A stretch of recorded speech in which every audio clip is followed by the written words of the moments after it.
What's up, everyone? I am TokuTylor, and today we will be talking episode 7 of Lupinranger vs. Patoranger. This was a good episode, in my opinion. It was very cool. We focused more on Umika, Lupin Yellow, in this episode, which is really good to see. Some more character development, a little bit of backstory. It's really good. So, we start at the bistro once again, where the Patorangers are sitting at their table talking about disappearances from local restaurants. How people are just vanishing from really famous restaurants, I think, or just local restaurants in general. But people are missing from these establishments. And the most recent restaurant that was hit was where Sakuya was going to take Umika on a date.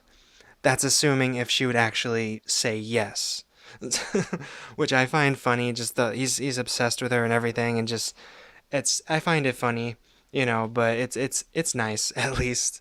It's very funny. So yeah, she declines his offer with I can understand why, and the Patorangers have to leave to go back to the station and everything. So Sakuya is a bit of a player, as we see with women. He just wants to get along with all the cute girls, apparently, which that's a that's I wouldn't really have guessed that about him, but whatever.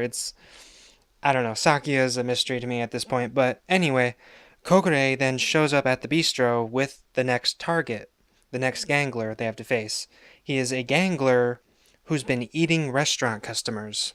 He goes to really good restaurants and sort of he eats them and traps them in his stomach. He says it's better to eat people who eat good food or something like that. I don't know. It's a little weird, but he's kind of cool looking actually. His name is Mergo Arita, which his name really isn't relevant because he gets defeated in this episode, obviously. But it's these names are always interesting to me, but I don't think remembering them is gonna be important unless it's like before you had the gangler who got away when the new vehicles arrived. But it's okay. I'm just gonna refer to him as the gangler or Mergo, whichever. But the Lupinrangers then show up at the restaurant and fight him. Using his collection item, the gangler traps Toma and Kairi in his stomach with the other, restaurant customers, and leaving Umika alone. This brings back memories of her friend being frozen when Kairi got in the way of Umika getting captured. So it was just like when her friend pushed her away and she got frozen instead, and not Umika. So it brings back memories of that, and it kind of it scares her a bit. So Umika goes back to the bistro, afraid of being alone and saying that she's always the one being saved. And in a flashback, we do see Umika and her best friend. I believe her name is Shihochi, or something like that. I'm sorry if I'm getting that name wrong, but it's her best friend from school and everything. And the moment that she does get frozen, pushes Umika out of the way. That's sort of her backstory. And then Kogure shows up to tell her she has changed ever since becoming a thief, and now with this newfound strength and with the equipment that he has offered them, she can be the one to save her friends this time, and tells her to go out there and get the team back. And he exits the bistro and says an extra little line saying that the VS vehicles are very valuable. Little shady thing. I don't know. I still don't trust Kogure, but what's important is that Umika now has the confidence to go save her friends and the trapped customers too. So that's cool. Umika then comes up with a plan to go on a date with Sakuya to find the gangler in the next target restaurant. So on the date, Sakuya is kind of nosy, just asking her about her hobbies, and he's a little too into it, like I said, but that's not important because the gangler then shows up because this is his next target, this restaurant that they're going to, and then Sakuya is surprised by this and he transforms to fight the monster, or the gangler, sorry, and then Umika gets ready in her thief costume, I call it. Not her Lupin Ranger suit, but her thief costume. So That'll be important in a sec. The Patarangers then show up, the rest of them, to fight Mergo, and at the last second, Umika jumps in to grab the collection piece from the Gangler before they try to finish him off and everything. And the cool thing about it is it's like a little genie lamp, which I find really cool.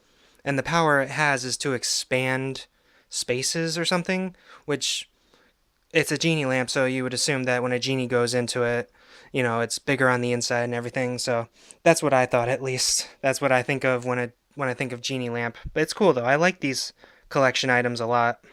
And with the genie lamp taken away from the Gangler, its effect is no longer active, which means he throws up everyone he captured using it. So Kairi and Toma and all the customers, all the civilians, are just bursted out of his stomach thingy on his body. And I would like to point out the Lupinrangers are not transformed. They're in their thief costumes with their little masks and stuff. So this is the first time the Patarangers sort of get a good look at them without their Lupinranger suits, which I think is the first time. Like, I don't think they've ever seen them like this because it gets important at the end here, so I'm just saying. They then transform and fight the Gangler together, both teams and stuff, so just saying about the thief suit. Lupin Red uses the Cyclone Dial Fighter, giving all three Lupinrangers this really awesome, like, wind sort of saw blade blast. It's so cool. I love it. And they defeat the Gangler, and as usual, you know, the safe is all that's left of the Gangler. So, because the Lupinrangers have had a long day, getting stuck in a stomach, and Umika going on a date she didn't want to go on, they decide to give Good Striker to the Pato to form Pato Kaiser. So I thought that was kind of funny how Toma just pushes him away. I love that. And when the Pato call to him, he's like, "Someone finally needs me." It's funny. I love Good Striker. They equip the Trigger Machine Biker as the new arm, and this is why it's my favorite vehicle so far. I love the yo-yo weapon thing. It's just so cool. I really love it. I really do. So, to finish them off, they use the yo-yo tire thing to wrap up the Gangler and finish him with the lock-up strike. It was so awesome. I love these new vehicles just every time. I like the Biker more as an arm than the Cyclone, just because the Cyclone had those two sort of, helicopter blade pieces to it, which made it a little wide, but I don't know. They're really cool. I can't say it enough. It's really cool. So, after defeating the Gangler and everything, back at the bistro, this is where Sakuya kind of falls in love with Umika because she was apologizing about the date going wrong and everything. So, he's not going to stop. This isn't going anywhere. He's just going to keep trying to get to Umika. But anyway, Tsukasa then looks at the three bistro workers, Toma and them, and pictures them as the Lupinrangers out of suits, in their thief costumes with the top hats and the mask and everything. That's why I said this was important, because they actually got a good look at them, the three of them. And at this point, I think she can tell that they have similar personalities, because Kairi does this thing where he holds Umika's nose and then lets go of her, and she says, "Cut it out," and all that. And they do that same thing at the bistro in that moment. So I think she's on to them, and I think that they might be thieves. That's what she's thinking. So it's really cool. I love the ending, and I love how Tsukasa is really observant. And we're gonna have a really interesting next episode. I think it's just gonna be because they're gonna be watching them. They're gonna be watching the Lupinrangers, quote unquote, because they don't actually know that they're the Lupinrangers. But it's gonna be really interesting. I can't wait for episode 8, and it's gonna be awesome. So, final thoughts. As I said, good episode, really good. Umika got some focus finally. We already had some with Toma, and I think. Did we? Yeah, we got some with Kairi, didn't we? I think so. But we got some Umika focus, which is really good to have. And I'll cut Kogure some slack for helping Umika in this episode, even though it was in his own interest. Just saying, he's still sketchy to me. I think he wanted the actual vehicles more than the safety of the Lupinrangers, but like I said, he's just really sketchy. I don't trust him until I get a reason to trust him. I won't. But anyway, another good episode, as I said, and honestly, I cannot wait for the next one. It's going to be so fun seeing how they get out of this, like seeing how they sort of like prove that they're not the Lupin Rangers, even though they are. It's going to be so much fun. I love it. So, thank you guys so much for watching or listening to this review. Don't forget to like, comment, and subscribe. Hit that bell to be notified of future videos. And I will see you guys in the next one. Goodbye.